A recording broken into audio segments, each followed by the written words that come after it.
Hello friend, नमस्कार। जैसा कि मैं पिछला कुछ वीडियो से प्रॉब्लम शेयर करते आ रहा हूँ, आज फिर मैं आप लोगों से एक प्रॉब्लम शेयर करने जा रहा हूँ।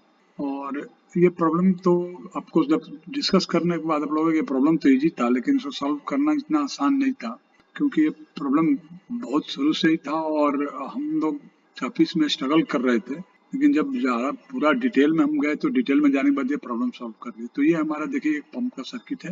इसमें देखिए वेरिएबल डिस्प्लेसमेंट पंप लगा हुआ है, एक मोटर लगा हुआ है। मोटर का कैपेसिटी बताया हुआ है 55 किलोवाट, 1500 आरपीएम, 400 वोल्ट, 50 हर्ट्ज। और जो पंप का हमारा डिस्चार्ज जो रिक्वायर्ड है एज पर सर्किट 100 सीसी पर evolution at the rate of 200 बार। इसमें रिलीफ बल्ब है, रिलीफ बल्ब की सेटिंग 220 बार पे। ऐसे 3 पंप लगे हुए थे सिस्टम में। और इसमें जो ऑयल यूज करते थे, ये वाटर ग्लाइकोल यूज करते थे, WG46। ऐसे 3 पंप थे, दो रनिंग पंप और एक स्टैंड बाई पंप। तो इसमें से 2 पंप बराबर चलते थे और एक पंप बराबर नहीं चलता था। मतलब कहे कि 2 पंप में करंट 40 से 45 एम्पियर के बीच में लेता था, और एक पंप जो था वो करंट ज़्यादा लेता था। ज़्यादा मतलब तो 95 96 एम्पियर लेता था। पंप ट्रिप नहीं होता था, लेकिन उस रेंज में चलता था। हमेशा इलेक्ट्रिकल को डर रहता था कि ये पंप ट्रिप हो जाएगा। और सर्किट ऐसा था कि जैसे ही 2 पंप, कोई एक पंप बंद होता, तीसरा अपने आप चालू होता था। जैसे ही वो पंप चालू होता था तो हमेशा इलेक्ट्रिकल आ जाता था पीछे पीछे कि सर क्या करना है, इसमें करंट ज़्यादा ले रहा है, पंप मोटर जल जाएगा। तो पहले तो उन्होंने ध्यान नहीं दिया, अपने हम लोग को लगा कि इलेक्ट्रिकल साइड से कुछ इशू होगा। तो हम लोगों ने इलेक्ट्रिकल वालों को बोला, भाई आप मोटर चेक करो। डिकपल करके दिया, डिकपल करके चेक करने के बाद मोटर थोड़ा करंट ज़्यादा ले रहा था। तो इलेक्ट्रिकल ने क्या किया कि मोटर चेंज करके दिया। In the mean time motor change कर दिया। तो उसके पहले हम लोगों ने क्या किया था, हमारे पास एक स्टैंड बाई पंप रखा, स्पेयर पंप रखा हुआ था। स्पेयर पंप हमने उसके पहले चेंज कर दिया था। स्पेयर पंप चेंज करने के बाद भी प्रॉब्लम सॉल्व नहीं हुआ। फिर इलेक्ट्रिकल अपने साइड से चेक किया। फिर वो इलेक्ट्रिकल ने क्या किया कि मोटर का बेयरिंग चेंज किया। मोटर के बेयरिंग में उसको थोड़ा प्रॉब्लम लग रहा था, और मोटर के बेयरिंग चेंज करने के बाद एक नया मोटर ही ला के दे दिया। उससे प्रॉब्लम सॉल्व, तो उसने एक नया मोटर दे दिया। नया मोटर लगाने के बाद जब हमने देखा कि करंट अभी वैसा ही जो है, फिर हम लोग को ये हुआ कि कुछ तो कुछ इशू है।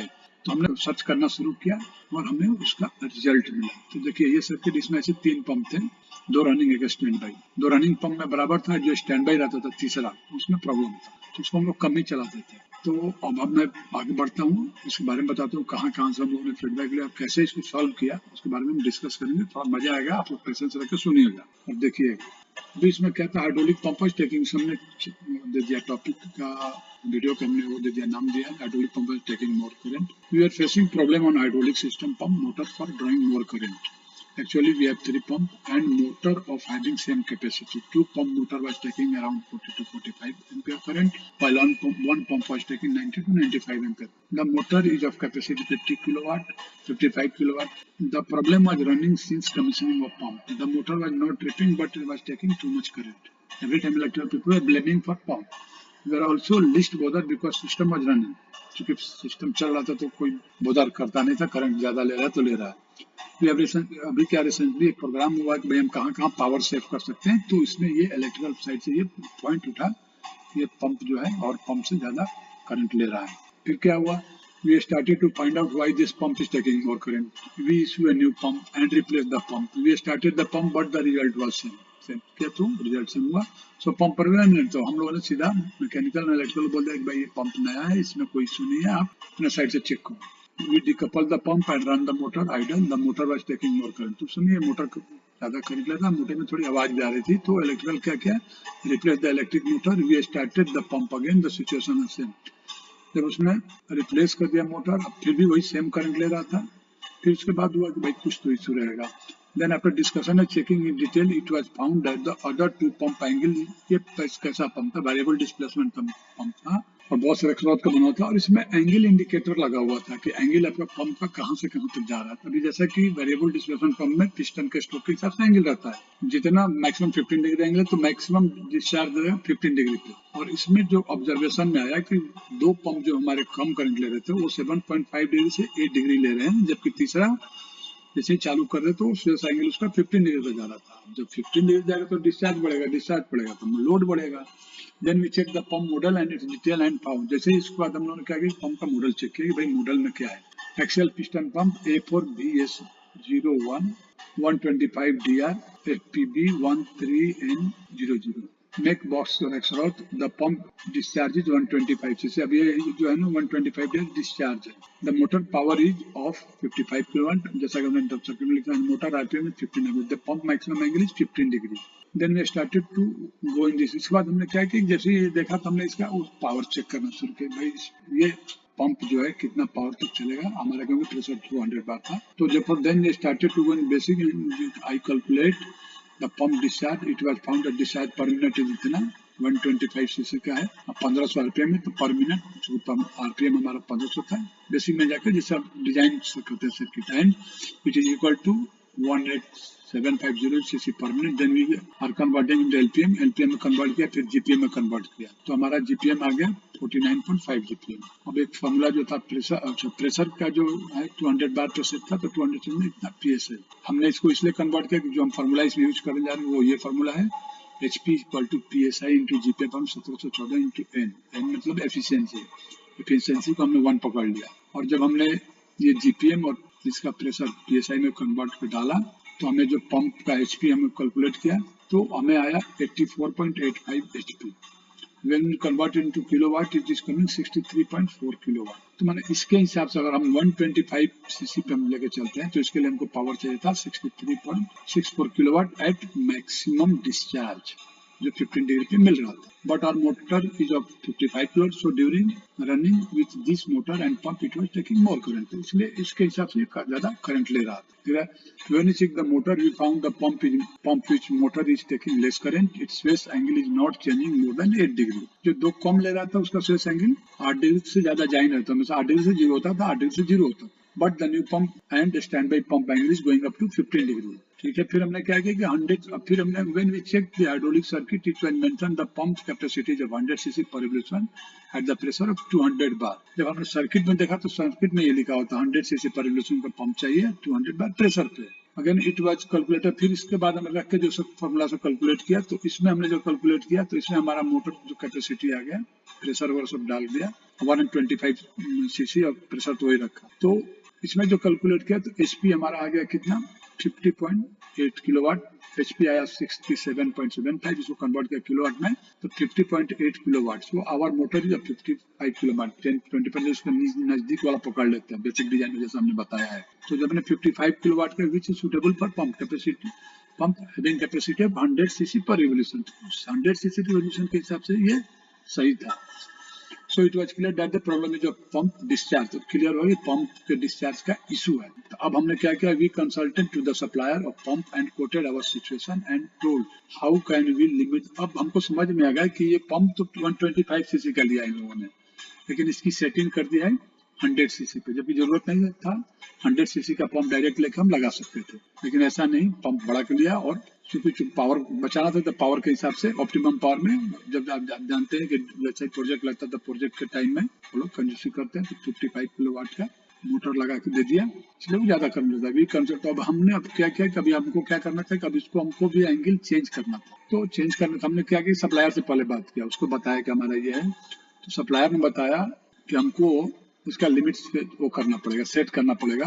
तो लिमिट क्या सेट करना पड़ेगा, फेस एंगल सेट करना पड़ेगा. Pump capacity is more than our requirement and how it was not given as required. फिर हमने उससे भी पूछा, भाई आपने हमको ऐसा पंप क्यों दिया, 100 सीसी वाला क्यों नहीं दिया.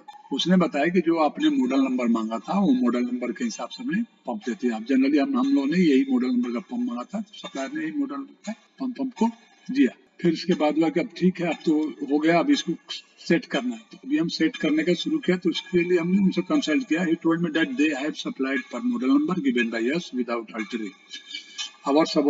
उसमें ये भी बोला कि अगर आप उसमें लिख के मॉडल नंबर ये देते, और अगर हम लिख के देते कि हमारा डिस्चार्ज 100 सीसी चाहिए, तो उसको सेट करके फैक्ट्री से डिस्चार्ज सेट करके हमको वो दे देता. लेकिन हम लोगों ने कोई मॉडल नंबर मांगा था, जैसा कि हमने दिखाया, मॉडल नंबर के साथ से उसने दे दिया. अब हुआ क्या था कि at the time of commissioning, जब कमीशनिंग हो रहा था, तो उस समय ये जल्दीबाजी में जो कमीशनिंग पीपुल था, जो अलग ग्रुप था, उन्होंने 2 पंप का सेट कर दिया. सेट करके फेस एंगल सेट करके हमको दे दिया, और तीसरा जो स्टैंड बाई था उसको ऐसे ही छोड़ दिया, जिसमें हम प्रॉब्लम फेस कर रहे थे. तो मतलब प्रॉब्लम वेरी बिगिनिंग से ही था, तो इसको सॉल्व करना थोड़ा टफ पड़ रहा था. फिर उन्होंने क्या किया, at the time of commissioning also the supplier has made setting in 2 pumps only at the time of commissioning. The third one was lying in original setting, this is why it was taking more current.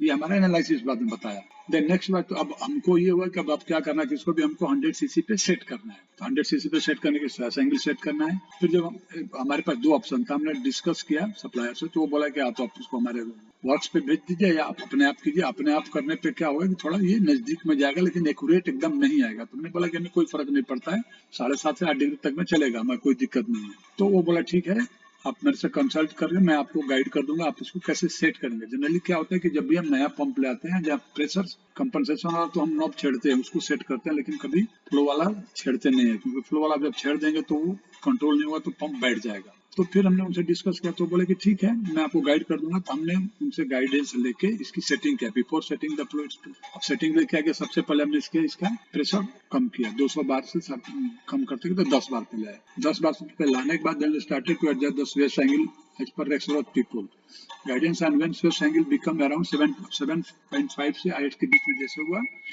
हमने current measure किया तो उस समय 30 ampere करीब में current आया। अब ये जो हमने सेटिंग किया था, स्टेप बाय स्टेप किया था, उसमें एक नॉब था, दोनों साइड में नॉब होता है, एक साइड का नॉब क्योंकि राइट डायरेक्शन वाली वो थी, क्लॉकवाइज डायरेक्शन वाली मोटर थी, इसलिए हमने क्या किया कि लेफ्ट हैंड का दोनों साइड में स्क्रू का लेफ्ट हैंड साइड के स्क्रू को धीरे धीरे हमने टाइट करना शुरू किया, जिससे उसका एंगल कम हो जाए। तो ये स्टेप बाय स्टेप करते जाएगा। एक कंडीशन में ऐसा 30 एम्पीयर लेने लगा। आफ्टर ये जब 30 एम्पीयर ले 7.5-8 डिग्री, तो हमने फिर उसको रोका। रोकने के बाद हमने फिर से जो हमने प्रेशर कम किया था 10 बार, उसको स्लोली इंक्रीज करके 200 बार पे ले गया। 200 बार पे जब जाकर हमने मोटर का करंट चाहिए तो 46 एम्पीयर ले रहा था, मतलब वो पंप सही हो गया। Now the pump is running smoothly and current is also normal, बस वी सेव द पावर। तब ये सब करने के बाद हमारा पंप स्मूथली चल रहा है और हम लोग ने पावर सेविंग शुरू कर।